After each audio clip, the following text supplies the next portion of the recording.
미움의 씨앗이 됩니다. 우리는 살면서 누군가 미울 때가 있습니다.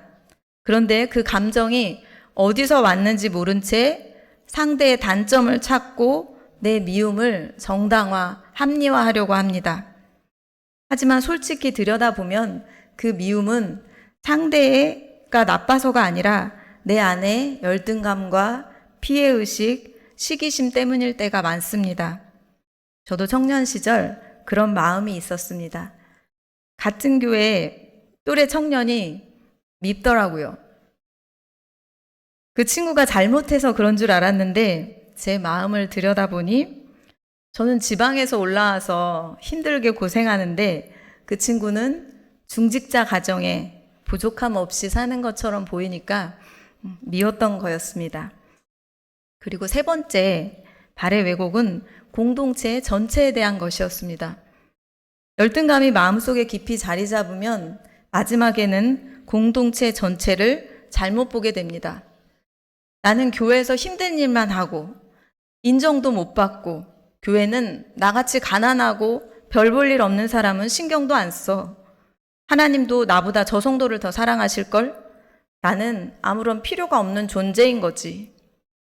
하나님도 교회도 그렇게 생각하지 않으실 텐데 삐뚤어진 나의 시선은 결국 하나님과 사람에게서 고립된 외로운 존재로 만듭니다. 이렇듯 비교로 인한 열등감은 나를 왜곡하고 상대방을 왜곡하고 공동체를 왜곡합니다. 그 결과 하나님에 대한 신뢰마저 흔들립니다. 하나님은 우리 각 사람을 그분의 뜻대로 교회 안에 세우셨고 잘하고 못함이라는 기준에 따라서 우리를 차별해서 사랑하지 않으십니다. 혹시 사람은 그 사람의 상처와 연약한 믿음 때문에 나를 오해하거나 판단할 수 있습니다. 하지만 그것은 하나님과는 아무런 상관이 없습니다. 하나님은 나를 있는 그대로 사랑하시고 내 존재만으로 기뻐하신다고 하십니다. 한 달 전쯤 강도사 교육으로 3박 4일 동안 예배를 드렸었습니다. 모든 일정을 마치고 하나님이 제 마음에 주시는 말씀은 내 딸이 되어주렴이었습니다. 목사를 준비하는 저에게 설교를 잘해라, 기도를 잘해라, 열심히 살아라가 아니라 그저 고아가 아닌 하나님 아버지의 딸로 존재해 주라는 것이었습니다. 하나님은 제가 뭘 잘했기 때문에 사랑하신 것이 아니었습니다. 로마서 5장 8절에 이렇게 말씀하십니다. 우리 로마서는 고린도전서 바로 앞에 있는 말씀이니까 우리 같이 읽어보도록 하겠습니다. 로마서 5장 8절입니다. 같이 읽겠습니다. 우리가 아직 죄인 되었을 때에 그리스도께서 우리를 위하여 죽으심으로 하나님께서 우리에 대한 자기의 사랑을 확증하셨느니라. 우리가 아직 자격이 없을 때, 죄 가운데 있을 때에도 하나님은 존재 자체로 우리를 사랑하신다고 하십니다. 이 시간 함께하고 있는 우리의 자녀들도 하나님과 같은 마음으로 바라볼 수 있었으면 좋겠습니다. 하나님이 경이롭고 놀랍게 하나님의 형상대로 만들어주신 우리의 자녀들입니다. 공부 하나만으로 평가하거나 그 어떤 것과도 비교하여 나의 아들, 딸이기도 하지만 하나님의 아들, 딸인 우리 자녀들이 상처받는 일이 없었으면 좋겠습니다. 우리는 누군가와 비교해서 열등하다고 할 수 있는 존재가 아닙니다. 하나님은 우리가 얼마나 소중한 존재인지를 보여주시기 위해 가장 아끼시는 예수님까지 내어놓으셨습니다.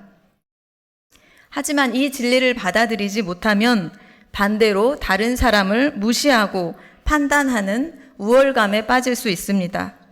그래서 하나님은 이제 우월감에 빠진 성도들에게 말씀하십니다. 21절에 눈이 손에게 너는 쓸데가 없다고 말합니다. 헬라어 언어로 보면 이 말은 단순히 필요가 없다 정도가 아니라 너는 나에게 아무런 가치도 없어. 없어도 되는 존재야. 다른 지체를 완전히 무시하는 말입니다. 내가 만약 눈이라면 이렇게 말했을지도 모르겠습니다. 제 교만함을 좀 보시죠. 나는 몸에서 제일 높은 곳에 있어.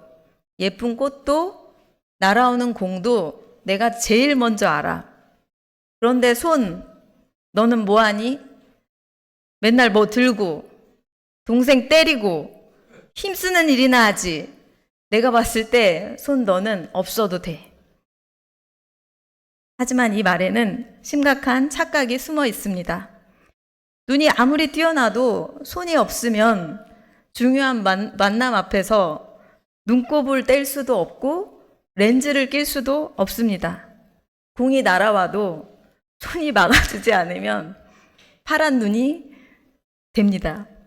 이처럼 우월감은 다른 지체의 수고를 잊고 자기 역할만 중요하다고 착각하게 만듭니다. 눈은 손도 하나님이 귀히 쓰시는 지체임을 믿지 못하고 다른 지체보다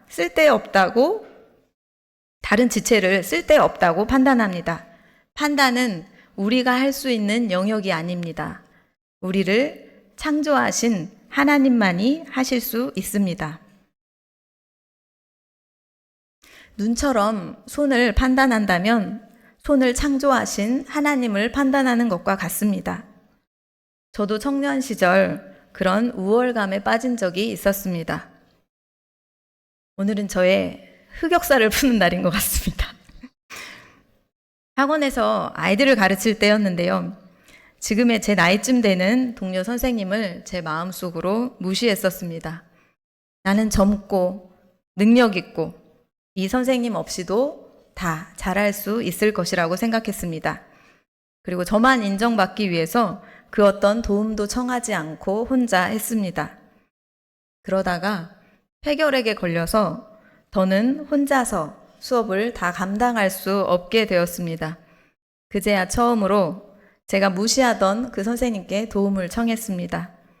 회복되는 동안 그분의 도움을 받으며 그분이 얼마나 나에게 귀한, 필요한 존재임을 알았습니다. 그리고 혼자 잘난 척 일할 때 몰랐던 함께하는 기쁨을 알게 되었습니다. 교만한 저를 깨닫게 하시기 위해 다음 말씀을 주신 것 같습니다. 고린도전서 12장 22절과 23절 말씀입니다. 12장 22절, 23절 말씀을 함께 읽겠습니다. 더 약하게 보이는 몸의 지체가 도리어 요긴하고 우리가 몸에 덜 귀히 여기는 지체들에게 더욱 귀한 것을 입히며 우리의 아름답지 아니한 지체는 더욱 아름다운 것을 얻나니. 우리 눈에는 작고 중요하지 않아 보이는 역할일지라도 하나님께서는 오히려 꼭 필요하고 더 귀하고 더 아름답게 여겨지는 지체라고 말씀하십니다. 우리 몸을 봐도 그렇습니다. 겉으로 보이는 얼굴이나 팔, 다리가 중요해 보이지만 사실 우리 생명을 유지해 주는 것은 보이지 않는 간이나 폐, 심장 같은 내장 기관들입니다. 교회도 마찬가지입니다. 묵묵히 청소하고 늘 뒤에서 기도하고 뒷정리를 해주시고 이렇게 왼손이 모르게 조용히 섬겨주시는 분들의 수고는 겉으로 드러나지 않습니다. 하지만 실제로 교회를 살리고 세우는데 꼭 필요한 섬김인 것입니다. 하나님은 그런 분들을 더욱 귀하게 입히시고 그 헌신을 아름답게 사용하신다고 하십니다. 우리는 지금까지 열등감과 우월감이라는 두 마음을 살펴보았습니다. 겉으로는 반대인 것처럼 보이지만 사실 이 두 마음은 같은 뿌리에서 나옵니다. 열등감과 우월감은 서로 다르다고 여기기 쉽지만 실상은 환경에 따라 쉽게 바뀌는 같은 마음입니다. 예를 들어 나는 지난날의 상처로 인해 열등감은 있지만 남을 무시하는 우월감은 없어 라고 말할 수 있습니다. 하지만 내가 높아지는 상황이 되면 그 열등감은 우월감으로 바뀌어서 다른 사람을 판단하게 됩니다. 반대로 나는 교만하지만 찌질하게 열등감은 없어 라고 하더라도 낮아지는 상황이 되면 금세 열등감이 생겨나기도 합니다. 열등감이든 우월감이든 둘 중에 하나가 있다면 다른 하나도 상황만 바뀌면 쉽게 찾아올 수 있습니다. 왜냐하면 그 뿌리는 하나님을 온전히 신뢰하지 못하는 마음, 곧 하나님의 창조와 주권을 인정하지 않는 데서 비롯되기 때문입니다. 열등감은 하나님이 나를 귀하게 쓰신다는 걸 믿지 못하고 내 기준으로 나를 낮추는 마음이고, 우월감은 하나님이 다른 사람을 귀하게 쓰신다는 걸 믿지 못하고 내 기준으로 다른 사람을 판단하는 마음입니다. 비교로 왜곡된 이러한 마음에서 벗어나려면 하나님께서 우리를 어떻게 세우셨는지를 다시 봐야 합니다. 하나님은 우리를 혼자 서게 하지 않으시고 또 서로 돌보는 지체로 세우셨습니다. 그 이유는 열등감에 빠져 낙심하거나 우월감에 빠져 판단하지 않도록 하기 위함입니다. 우리 24절 하반절부터 25절 말씀을 함께 읽도록 하겠습니다. 24절 하반절부터 보겠습니다. 하나님이 몸을 고르게 하여 부족한 지체에게 귀중함을 더하심은 몸 가운데 분쟁이 없고 오직 여러 지체가 서로 같이 돌보게 하려 하심이라. 아멘.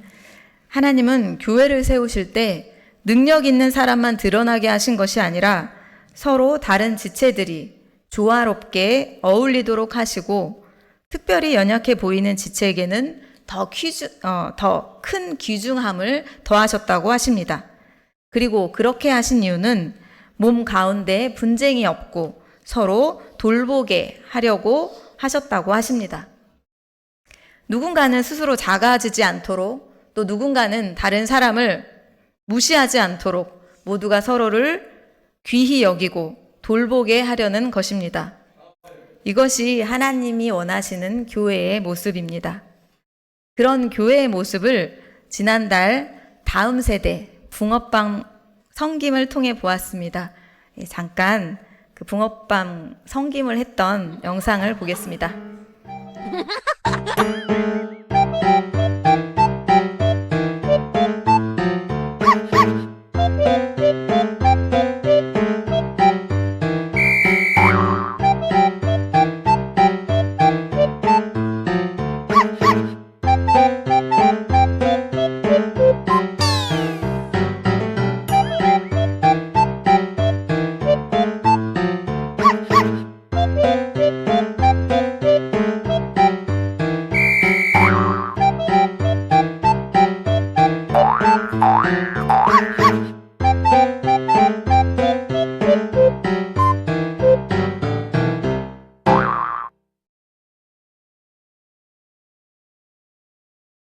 사진을 다 찍지는 못했어요.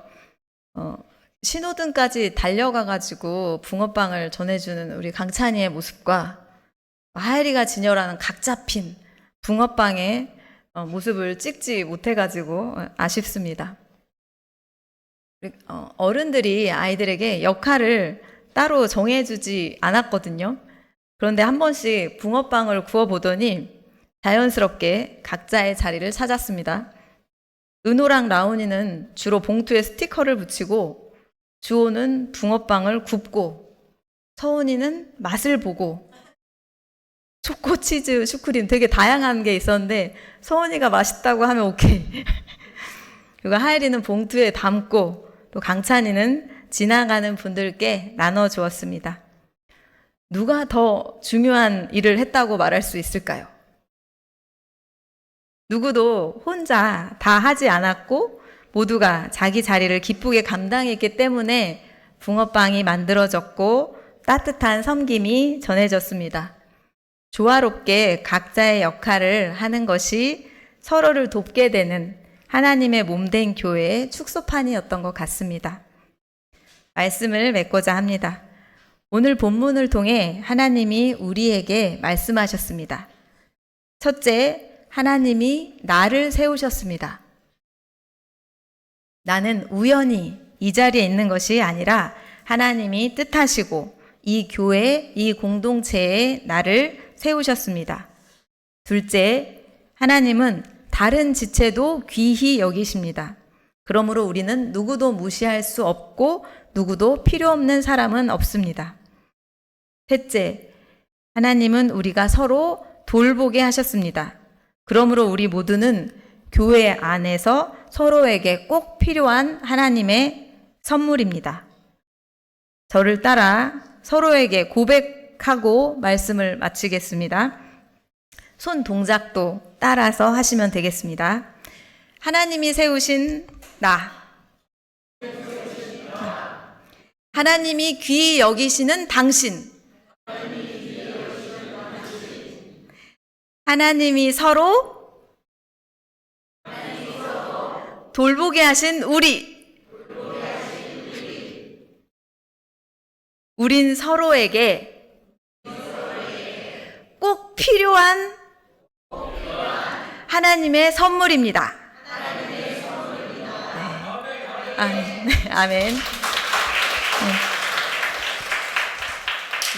기도하겠습니다.